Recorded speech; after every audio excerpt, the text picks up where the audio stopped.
बिस्मिल्लाहिर्रहमानिर्रहीम, अस्सलाम वालेकुम। आज वज़ीर आज़म इमरान खान ने अपने कौम में खिताब से जहां फ़ॉरेन पॉलिसी की तब्दीली की जाने बड़ा इशारा दिया, तो दूसरी जानिब फ़ॉरेन पॉलिसी के हवाले से अवाम को यह मशवरा भी दिया कि रूस के उमरा के अकाउंट्स फ्रीज़ करने का मतलब है कि इनकी फ़ॉरेन पॉलिसी कॉम्प्रोमाइज़ होगी। इसे जिन लीडर्स के असासे बाहर हैं इनको वोट न दें, क्योंकि आज़ाद फ़ॉरेन पॉलिसी कॉम्प्रोमाइज़ करती है। तो दूसरा सबसे बड़ा इशू जो उन्होंने कौम के सामने रखा वो पीका एक्ट था। इस हवाले से सोशल मीडिया समेत मेन स्ट्रीम मीडिया में अपने घर और शौकत खानम के हवाले से खुलकर इस कानून का दिफा करने की कोशिश की और यह भी कहा कि मीडिया में माफियाज बैठे हुए। फिर 3 अखबारों की हेडलाइंस में जादू टोने का आज़ाद कश्मीर वज़ीर आज़म की नामजदगी के हवाले से जिक्र भी किया। मीडिया पर इमरान खान के गुस्से के हवाले से बस ये याद करा दूं कि यही मीडिया इमरान खान का सबसे बड़ा सपोर्टर था और जो कुछ मीडिया नून लीग और पीपल्स पार्टी के बारे में रिपोर्ट कर चुका है, इसका अशर अशीर भी मीडिया ने इमरान खान और इनकी पार्टी के बारे में नहीं रिपोर्ट किया। फिर इंटरनेशनल हालात, कोरोना और साबिक हुकूमतों के साथ मुवाजना करके मुल्क में महंगाई का दिफा करने की कोशिश की। इस पर वैसे शुक्र अदा करना चाहिए कि कम अज़ कम इमरान खान ने ये तो माना ना कि मुल्क में महंगाई है। बहरहाल ये फिर लॉजिक जो हर दूसरा वज़ीर और मुशीर देता रहता है, लेकिन इस हवाले से ये नहीं बताता कि जिन ममालिक की मिसाल दी जाती है वहाँ तनख्वाह पर आवर के हिसाब से मिलती है जो हुकूमत ने मुकर्रर की हो। पाकिस्तान की तरह नहीं है कि जो मिनिमम वेजेस हुकूमत ने मुकर्रर की हों वो कहीं भी इम्प्लीमेंट ही ना होती हों। अब ये भी बताया कि टैक्स कलेक्शन 6000 अरब से ज़्यादा हुई और एक्सपोर्ट्स में तमाम रिकॉर्ड तोड़े, लेकिन ये नहीं बताया कि ये रिकॉर्ड कर्जे क्यों लिए गए। ये नहीं बताया कि जीडीपी क्यों नीचे की जानिब गामज़न है। ये नहीं बताया कि इतनी टैक्स कलेक्शन हो रही है तो फिर हम क्यों दुनिया भर में कशकोल लिए फिर रहे हैं। किसानों के हवाले से भी बताया कि गंदम, चावल, मकई और गन्ना की रिकॉर्ड फसल हुई, लेकिन अपनी ही तकरीर में ये भी बता दिया कि गंदम रूस से लेंगे, बाकी आप खुद समझदार हैं। वैसे ये नहीं बताया कि यूरिया और दीगर खादें क्यों किसान को डबल ट्रिपल कीमत पे मिल रही हैं, लेकिन इमरान खान कहते हैं तो मान लेते हैं कि किसान बहुत खुशहाल है। इन सब के बावजूद अच्छी चीज़ यह है कि इमरान खान ने आलमी मार्केट में खाम तेल की बढ़ती कीमतों के बावजूद बिजली और तेल की कीमतें कम कर दी, जिनमें 5 रुपये बिजली और 10 रुपये तेल की कीमतों में कमी का ऐलान किया गया और साथ ही ये फैसला किया गया कि आइंदा बजट तक इन कीमतों में इजाफा नहीं होगा।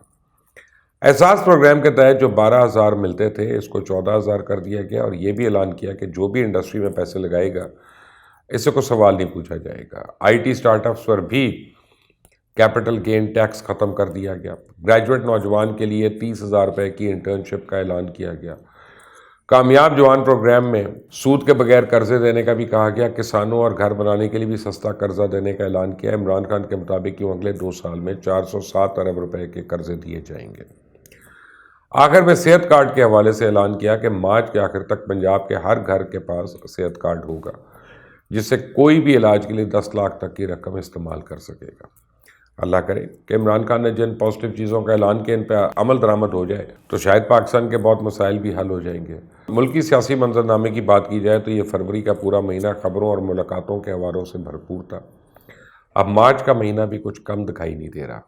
एक जानिब बिलावल की क़यादत में पीपल्स पार्टी वफाक पे धावा बोलने जा रही है, दूसरी जानिब शाह महमूद कुरैशी और अली जैदी की क़यादत में पीटीआई सिंध हुकूमत पर धावा बोलने जा रही है। इसलिए मीडिया पर आजकल काफ़ी रौनक मेला लगा हुआ है, तकरीरों की भरमार है, झंडे और पार्टी तरानों की तकरार भी शुरू हो गई है। शहर शहर बिलावल भुट्टो का कंटेनर घूम रहा है तो पीटीआई का काफिला भी अंदरून सिंध रवां दवा है। जियाले लहू गरमाते हैं, बाजू लहराते हैं, आगे बढ़ते हैं तो कप्तान के टाइगर पीपल्स पार्टी को ललकारते हैं। साथ ही हर कोई एक दूसरे को घर जाने के मशवरे भी देता है।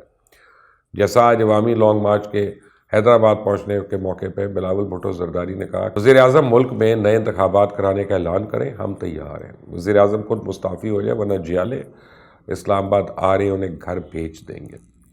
तो शाह महमूद कुरैशी ने जैकबाबाद में पीटीआई के सिंध हकूक मार्च में कहा कि बिलावल पंजाब जा सकते हैं तो क्या मैं सिंध नहीं आ सकता? सिंध का खजाना क्यों खाली हो गया, इसका हिसाब लेने आए हैं। जबकि एक दिन पहले उन्होंने कहा कि हम सबको मिलकर तीर को तोड़ना है, सिंध को जोड़ना है। इसके अलावा तहरीक अदम एतमाद की बात की जाए तो कोई हतमी बात तो नहीं की जा सकती, लेकिन अपोजिशन रहनुमाओं के चेहरों और बातों में बला का एतमाद है और दूसरी जानिब हुकूमती कैंप से घबराहट के आसार नुमायाँ हैं।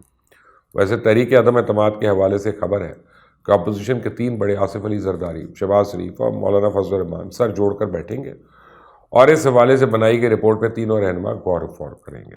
इसी हवाले से शहबाज शरीफ ने कहा है कि नंबर गेम पर दिन रात काम हो रहा है, तहरीक अदम एतमाद के लिए टाइम फ्रेम नहीं दे सकते। جہانگیر ترین سے ملاقات کی تصدیق یا تردید نہیں کر سکتا۔ پی کا ایکٹ کے خلاف قومی اسمبلی کا اجلاس بلانے کے لیے ریکوزیشن کی ہدایت کی ہے، اور اس حوالے سے شک کا اظہار کیا جا رہا ہے کہ اپوزیشن کسی نہ کسی بہانے اجلاس بلوائے گی اور واردات تحریک عدم اعتماد کی ڈال دی جائے گی، کیونکہ اس حوالے سے اسپیکر اسمبلی اسد کیسر بھی تزین و آرائش کا بہانہ بنا کے اجلاس نہ بلانے سے گریز کر رہے ہیں، بلکہ اسپیکر اسد کیسر پہلے بھی کہہ چکے ہیں کہ انہوں نے متعلقہ حکام سے کہا تھا کہ وہ آرائش کا کام 5 مارچ تک مکمل کر لیں۔ پھر ایسا کیوں لگ رہا ہے کہ لاہور میں پاکستان کی تمام سیاست سما چکی ہے، کیونکہ کراچی اور بلوچستان کے رہنما قائدین نے وہ سب لاہور میل ملاقاتوں کے لیے مسلسل آ رہے ہیں۔ اس سلسلے میں کوئی حکومت کے خلاف عدم اعتماد چاہتا ہے، کوئی حکومت کے ساتھ رہنے کے لیے منت سماجت کرتا ہے، پر ایک در ایسا ہے جہاں ہر کوئی ماتھا ٹیکنے جا رہا ہے۔ میرا اشارہ چودھری برادران کی طرف ہے۔ یوں محسوس ہونے لگا ہے حکومت نہ گری تو بھی چودھریوں کا ہاتھ ہوگا، اور اگر گر گئی تو بھی چودھری ہی سب سے بڑا فیکٹر ہوں گے۔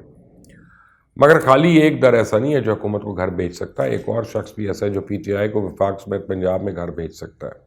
اس کا نام ہے جہانگیر خان ترین، وہ آج کل لنڈن ہے۔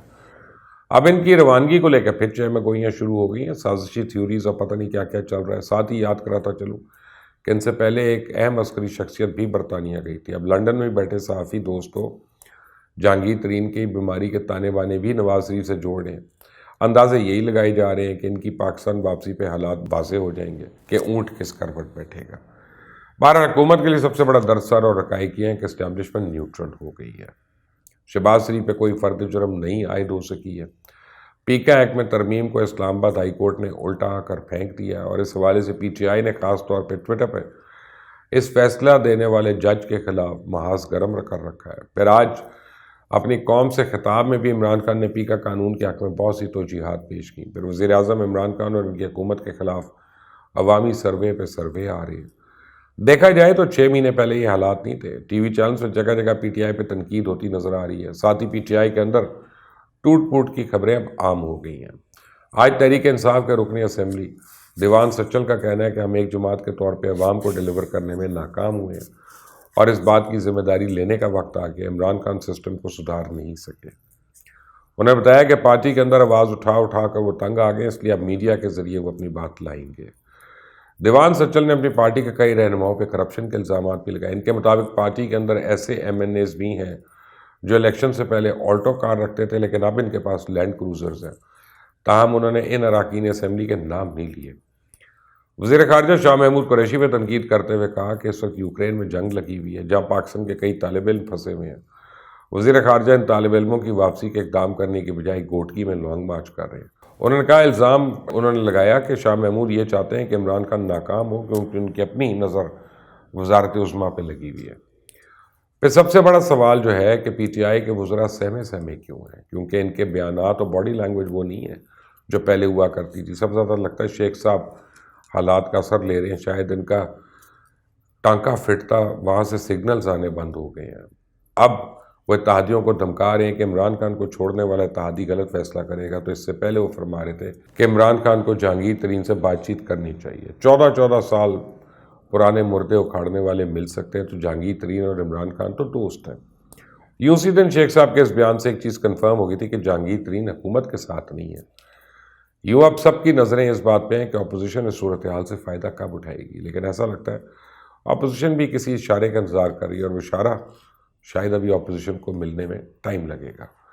اس وقت سب ہواؤں کا رخ کپتان مخالف ہے، اس کے باوجود اپوزیشن کے لیے بھی حالات اچھے نہیں۔ وزیر اعظم کے خلاف تحریک عدم اعتماد اپوزیشن کے لیے کسی بڑے رسک سے کم نہیں، کیونکہ اگر کپتان کے خلاف تحریک عدم اعتماد ناکام ہو گئی تو پھر اپوزیشن کے ہاتھ میں بچنا کچھ نہیں ہے۔ اصولی طور پہ تو چاہیے تھا جیسے بھی ہوتا تحریک انصاف کی حکومت کو 5 سال پورے کرنے دیتے، تاکہ جو تبدیلی کا نعرہ لگایا تھا اس کی حقیقت قوم کے سامنے ہوتی، لیکن ملکی حالات کے پیش نظر اپوزیشن حکومت کے خلاف متحد ہو چکی ہے۔ آپ اس چینل کو سبسکرائب ضرور کریے گا، بیل آئیکن کو پریس کریں۔ انٹل دی نیکسٹ ٹائم، اللہ حافظ۔